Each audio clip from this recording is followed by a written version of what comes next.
Что может произойти с человеком, если его самолет делает вынужденную посадку там, откуда он бежал 8 лет назад? Наш самолет совершит вынужденную посадку в городе Бишкек. Капитан Байсаров, уголовный розыск. Исаков, на выход. Эпизод 1. Сам начнешь или мне напомнить? Сам.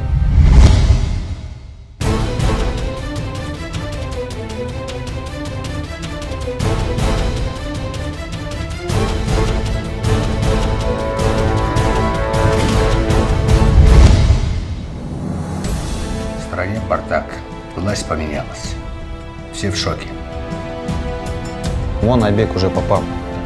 Ты хочешь быть следующим? На вот, возьми, купи себе тряпки. Шахзода Матчанова, Мурат Бисимбин, Бахтияр Матянью, Улан Барпиев. Туман. Ты так ничего и не понял. С 21 декабря смотрите во всех кинотеатрах страны.